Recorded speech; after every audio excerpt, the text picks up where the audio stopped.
दोस्तों, क्या होगा अगर आपके अंदर बेइंतहा ताकत आ जाए और एक ही दिन में तुम एक नॉर्मल इंसान से सुपर ह्यूमन बन जाओ। कुछ ऐसा ही होता है आज की इस कहानी में एंजो नाम के एक आदमी के साथ। जब वो एक न्यूक्लियर वेस्ट में गिर जाता है, इससे उसे बहुत ज्यादा पावर्स मिल जाती है, लेकिन बाद में वो इन पावर्स का किस तरह से इस्तेमाल करता है, चलिए जानते हैं आज की इस कहानी से, जिसका नाम है दे कॉल मी जीग। इसके बाद हमने एंजे जिगोटे को देखा, जो कि रोम में रहने वाला एक साधारण सा चोर था, जो कि अक्सर ही छोटी मोटी चोरियां करता रहता था। अब अगले सीन में हमने उसे पुलिस से बचकर एक घड़ी चुराकर भागते हुए देखा। अब पुलिस से बचने के लिए ही वो नदी में कूदकर एक दीवार से चिपक कर खड़ा हो गया, ताकि वो पुलिस की नजर से बच जाए। खैर, पुलिस के वहाँ से जाने के बाद वो ऊपर चढ़ने के लिए नदी में पड़े एक बैरल पर पैर रखता है। जब उसने ऊपर चढ़ने की कोशिश करी तो बैरल के टूटने से उसका पूरा शरीर उस बैरल के अंदर मौजूद रेडियो एक्टिव वेस्ट में डूब गया। लेकिन फिर भी वो किसी तरह से खुद को संभाल कर अपने घर जाने लगा, लेकिन रास्ते में उसकी तबीयत बिगड़ने लगी। उसके मुंह से एक अजीब सा काला टार बाहर आ रहा था और घर जाकर भी उसे इसी तरह के काले टार की उल्टियां हुई और भयंकर खांसी भी हो रही थी। लेकिन अगली सुबह जब वो उठा तो उसे काफी अच्छा महसूस हो रहा था। इसके बाद वो अपने पड़ोसियों से और बाद में अपने गैंग मेंबर सर्जियो से जाकर मिला, ताकि वो उस घड़ी को बेच पाए। और सर्जियो फेबियो नाम के एक गुंडे के लिए काम करता था, जो कि इतना गधा था कि उसने एक बार अपने आदमी को सिर्फ इसलिए मार दिया था क्योंकि वो गलत रंग का फोन ले आया था। उधर सर्जियो ने एनजीओ से उस घड़ी को 100 यूरो में खरीद लिया और फिर अपने साथ एक ड्रग डील में चलने के लिए कहा। अब उसे पैसे मोटे मिल रहे थे, इसलिए वो भी जाने को तैयार हो गया। जब एनजीओ सर्जियो के घर उसे डील का सामान लेने पहुंचे तो यहाँ पर एनजीओ पहली बार सर्जियो की बेटी एलिसिया से मिला। ये लड़की थोड़ी पागल सी थी, इसने कई सारी बच्चों वाली ड्राइंग्स बनाकर दीवार पर चिपका रखी थी। वो एनजीओ को स्टील जी नाम के एक एनीमे के बारे में बताने लगी। उसका ऐसा मानना था कि एक दिन उसका हीरो जीग उसे बचाने जरूर आएगा। रास्ते में सर्जियो ने एंजो को बताया कि एलिसिया की माँ की डेथ के बाद उसके दिमाग पर इसका बुरा असर पड़ा। वो दिमाग से हल्की हो गई और इस दुनिया से पूरी तरह से कट गई और इसके बाद से वो पूरा दिन सिर्फ कार्टून ही देखती रहती है। और रास्ते में से ये लोग 2 और ड्रग न्यूज को अपनी गाड़ी में बैठाकर एक सुनसान बिल्डिंग के पास ले आए। और ये ड्रग न्यूज वो होते हैं जिनके पेट में सर्जरी करके ड्रग्स के पैकेट डाले जाते हैं, ताकि पुलिस को इस कैम की कोई भी भनक न लग पाए। लेकिन इनमें से एक आदमी के पेट में ड्रग का पैकेट फट जाता है और उसके ओवरडोज की वजह से उसकी जान चली गई, जिसके बाद उसके भाई ने इसमें सर्जियो की गलती मानकर उसे कई गोलियां मारी। लेकिन मरने से पहले सर्जियो ने उस लड़के का सर दीवार में मार मार कर अपना बदला ले लिया। लेकिन अपनी आखिरी सांस लेते वक्त उसने एनजीओ को भी गोली मार दी और वो लड़खड़ाते हुए बिल्डिंग से नीचे आ गिरा। क्योंकि एक आम इंसान इतनी ऊपर से नीचे कंक्रीट पर गिरकर बच नहीं सकता, लेकिन एंजो बच गया। उसने तुरंत अपनी आंखें खोली और उठ खड़ा हुआ। उसे समझ नहीं आ रहा था कि ये हुआ क्या। दूसरी तरफ फेबी और उसके लोग एक क्लब में नुंजिया लो कोसिमो के साथ थे। नुंजिया सबसे बड़े ड्रग कार्टेल की बॉस थी। उसने फेबियो से ड्रग के बारे में पूछा तो उसने झूठ बोल दिया कि सब बढ़िया रहा, क्योंकि अगर उसने बता दिया कि उसके ड्रग्स की बैंड बच चुकी है तो वो मारा जाएगा। उधर जब एंजो घर लौटा तो एलिसिया उससे अपने फादर के बारे में पता करने लगी, लेकिन उसे कोई भी जवाब ना देकर अपने फ्लैट के अंदर चला गया। लेकिन उसके जवाब ना देने के बावजूद भी एलिसिया उसके फ्लैट का दरवाजा खटखटाती रही। अब इस चीज से तंग आकर एंजो ने गुस्से में दरवाजे पर घूंसा मारा, जो कि दरवाजे के आर पार निकल गया। ये देखकर वो हैरान हो गया कि अबे ये कैसे हो गया। जिसके बाद उसने अपनी अलमारी को धक्का मारा, जिससे वो अलमारी तेजी से दीवार पर जाकर चिपक गई। अब वो समझ गया था कि उस रेडियो एक्टिव वेस्ट की वजह से उसके अंदर सुपर ह्यूमन स्ट्रेंथ आ गई है। लेकिन एक चोर कहाँ सुधरता है, इसीलिए वो उसी रात एक एटीएम मशीन को उखाड़ लाया और उसमें से निकाले हुए पैसों से उसने ढेर सारा अच्छा खाना खरीदा। अब उस ताकत के साथ ही उसके जख्म भी जल्दी हील होने लगे थे। उसके कंधे पर लगी उस गोली का घाव कुछ ही घंटों में ठीक हो चुका था। तो वहीं नीचे फेबी और उसके आदमियों ने एलिसिया से उसके फादर सर्जियो के बारे में पूछताछ शुरू कर दी, क्योंकि उन्हें लग रहा था कि सर्जियो उनका ड्रग लेकर भाग गया। लेकिन एलिसिया को सच में कुछ नहीं पता था, तो वो चुपचाप डरी सहमी वहीं खड़ी रही। तभी अचानक एंजो खिड़की तोड़कर एक मास्क और हुडी पहने उस कमरे में आया। अब अपनी बेशुमार ताकत के चलते उसने इन सारे गुंडों की पल भर में ही चटनी बना दी। गुंडे समझ गए कि वो इससे जीत नहीं सकते, इसलिए वो इसके हाथ जोड़कर निकल लिए यहाँ से। इसके बाद एंजो एलिसिया को अपने फ्लैट में ले आया ताकि वो सेफ रहे।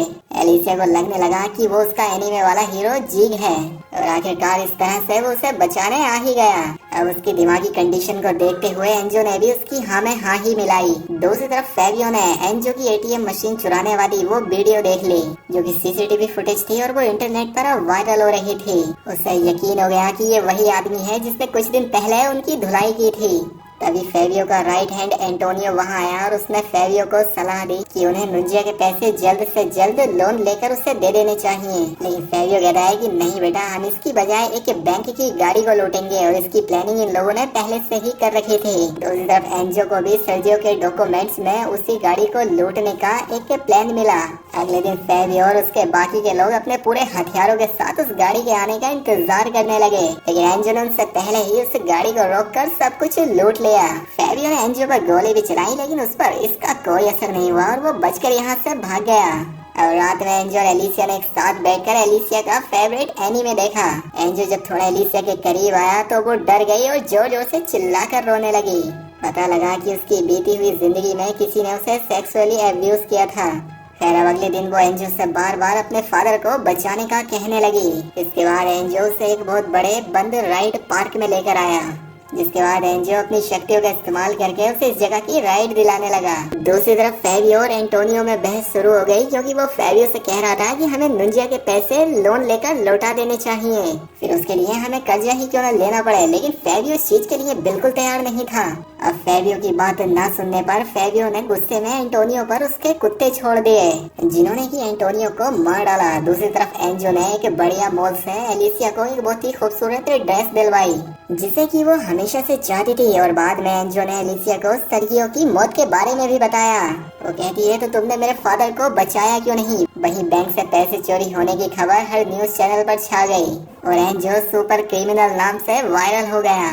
इसलिए अब फेबियो भी ऐसी ही सुपर ह्यूमन पावर पाना चाहता था। वहीं एंजो से नाराज होकर एलिसिया एक बस में चढ़ गई, लेकिन एंजो ने अपनी पूरी ताकत से उस ट्रैम को आगे बढ़ने से रोक दिया। उसने अंदर आकर एलिसिया से माफी मांगी और एलिसिया भी उसके साथ चलने के लिए राजी हो गई। लेकिन एंजो ये भूल गया था कि उसने अपनी टोपी और मास्क नहीं पहन रखा है। जब उसने आसपास देखा तो चारों तरफ से लोग उसकी वीडियो शूट कर रहे थे। वो जल्दी से एलिसिया को लेकर यहाँ से दफा हो गया। वहीं दूसरी तरफ कोई भी चारा न बचने पर फेबियो ने अपनी दूसरी डीलर दोस्त से पैसे उधार ले लिए ताकि वो नुंजिया से अपना पीछा छुड़ा ले। और जल्द ही नुंजिया भी अपने आदमियों के साथ यहाँ पर पहुँच गई। टाइम पर पैसे न मिलने पर वो बहुत गुस्सा थी और इसीलिए जल्द ही इन दोनों ग्रुप्स में फाइट हो गई। यहाँ पर भयंकर गोलियां चलने लगी और आखिर में फेबियो और नुंजिया ही जिंदा बचे। अपनी लोकेशन पर पहुंचकर फेबियो ने देखा कि उसके सारे गुंडे लोग मारे जा चुके थे और तभी एंजो की बस को रोकने वाली वीडियो टीवी पर वायरल हो गई। ये देखते ही फेबियो ने उसका चेहरा पहचान लिया और उसे ढूंढने निकल पड़ा। दूसरी तरफ एंजो और एलिसिया भी दूसरे शहर भागने की तैयारी में थे क्योंकि पुलिस को एंजो के हुलिये का पता लग गया था। ये दोनों एक होटल में जाकर रुके जहाँ पर फेबियो अपनी गन के साथ आ पहुंचा और यहाँ आते ही उसने एंजो को ट्रैंक्विलाइजर गन से बेहोश कर दिया।